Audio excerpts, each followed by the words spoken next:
to the BW team for inviting me. It's always a pleasure to be at BW events. So I run a company called Fire. So we are a layer one sustainable blockchain company. We are one of a kind company. We're the only layer one blockchain in India. And we became one of the fastest growing blockchain unicorn billion-dollar companies in just 11 months. Started the journey in August 2021 last year, and raised close to $122 million in about a year to build this technology. The difference is that we are the only technology in the world which has developed a layer one infrastructure, meaning a blockchain Web3 tech, with sustainability at the heart and the core. So by what I mean by this is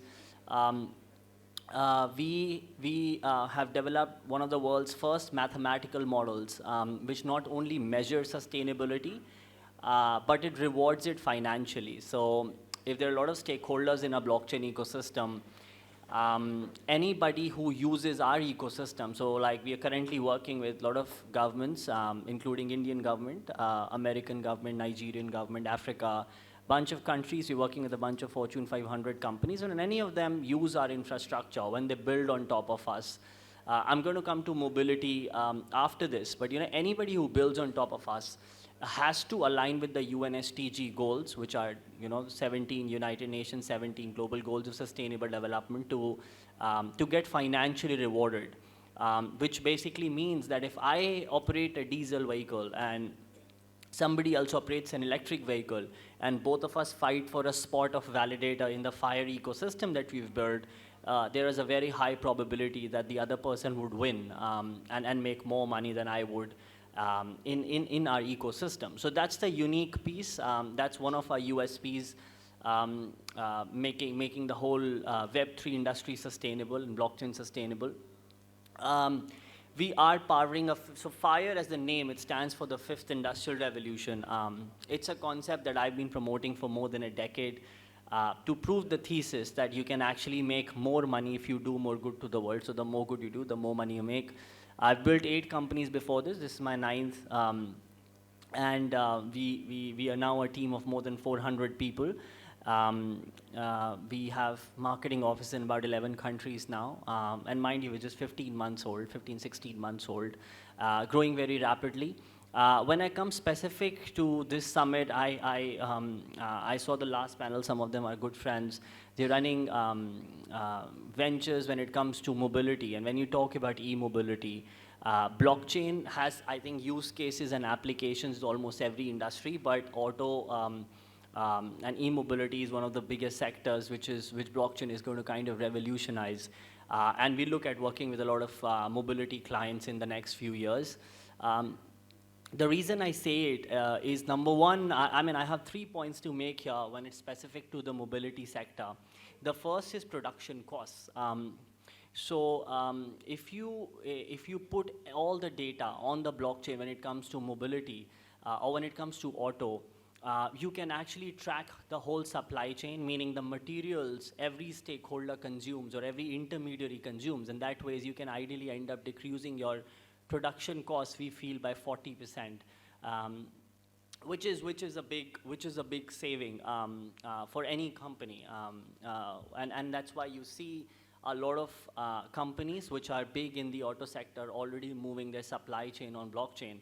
By what this means is, if you have a manufacturer, so from the whole manufacturing setup to the end retailer to the end consumer, you can end up saving a lot of money because you can incentivize through smart contracts on the blockchain, and you can wire it in a way that nobody can, and there's more transparency, accountability, security, there's no chance of hacking, and there's a lot of trust and accountability which comes into play when you put all the data on blockchain. So I think that's one big piece where you can decrease your production cost by about 40% if you put everything on the blockchain. You've already seen a lot of big companies moving on the blockchain because of the supply chain. It ranges to different sectors, whether it's FMCG, whether it's consumer durables, but in auto, I think it's going to play a big role. Second, I think the biggest application in specific to mobility is going to be power trading.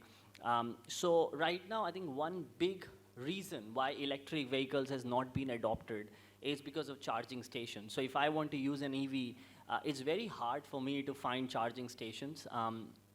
In some countries, government has taken a proactive approach at solving it. I think Indian government has also been very proactive.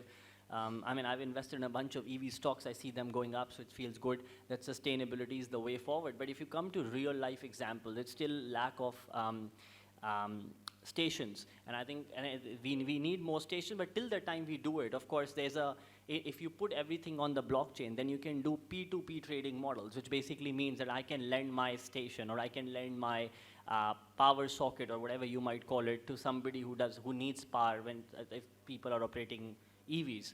So I think one was the reduction of costs, which is going to boost, because we definitely need more EVs, right? I mean, that's the future.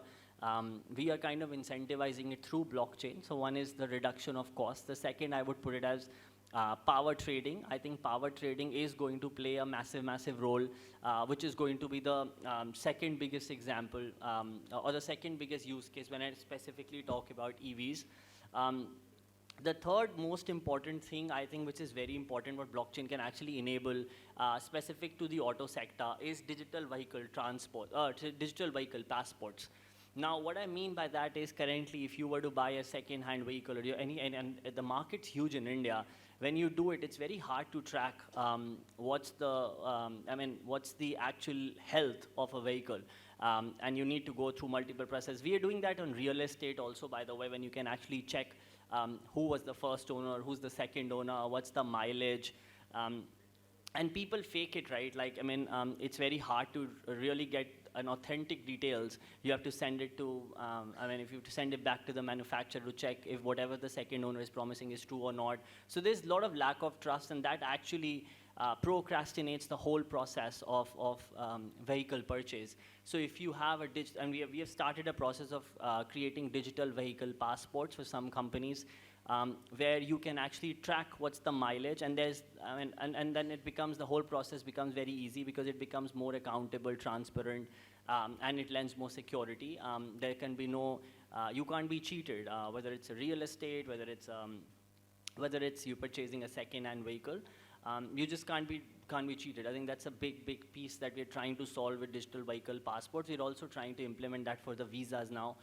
When you go through immigration, right? It takes a long process. That can be eased. So I mean, blockchain ranges from every sector. But if I were to speak specifically on auto, then these passports that we're kind of designing, which are digital in nature, is going to revolutionize the whole space. It's going to decrease procrastination that happens at all levels. And it's going to boost a lot of business for second-hand vehicles. So you can also track the real mileage, because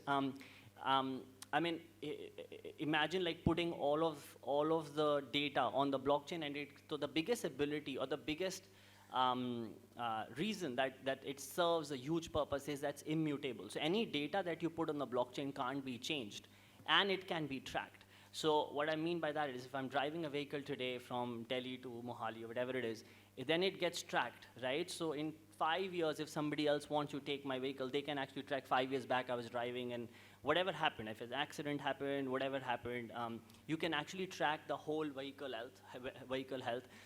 We are working with a couple of companies already in India, where we have put all the vehicles on blockchain.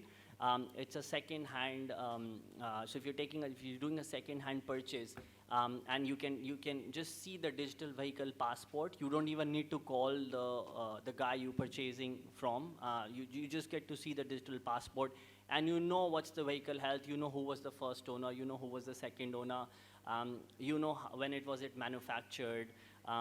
You know where the plate came from. So all of those pieces, right, they get the whole process becomes very easy with this passport thing, right? So those are some of the advantages. The world will move to electric vehicles. There is no second thoughts about it. And as we move to EVs, I think power trading then is going to become very, very crucial, because I think, as I mentioned earlier also, there is lack of power stations. So I think we're trying to solve that also. So basically solving three major pieces: a reduction in cost, by putting everything on the blockchain. The second is, of course, coming up with our own passports, or with our own digital vehicle cards, so the whole process becomes very easy. And the third is power trading, to make sure that even if there are lack of stations, you can do P2P trading. So we're coming up with something called charge to earn, for instance. And I think as Ola is also moving to Ola Electric, as most of the Indian companies move to electrics, I think blockchain is going to play a massive, massive role in not only decrease of cost, but I think making the whole process easy to roll it out to the end consumer. Um, so these are some three big pieces I think blockchain is going to play a big role specific to auto. But if you just take an overarching view, I think financial inclusion is the end goal for through blockchain that we are trying to do as a company. And of course, it ranges from different applications. The end goal for us is to impact 1.5 billion people who've been left out of banking, who don't have access to credit. That can easily be solved using blockchain. We are coming up with our own digital identity cards. Imagine that being plugged to Aadhaar. E-Rupee announcement has already come in. So the whole finance of India is going to move to blockchain as RBI moves the whole process and puts everything on the chain. Because I don't know if you guys know, but the way E-Rupee will operate, ideally it is a cryptocurrency which uses a layer 1 infrastructure. And everything resides on the chain.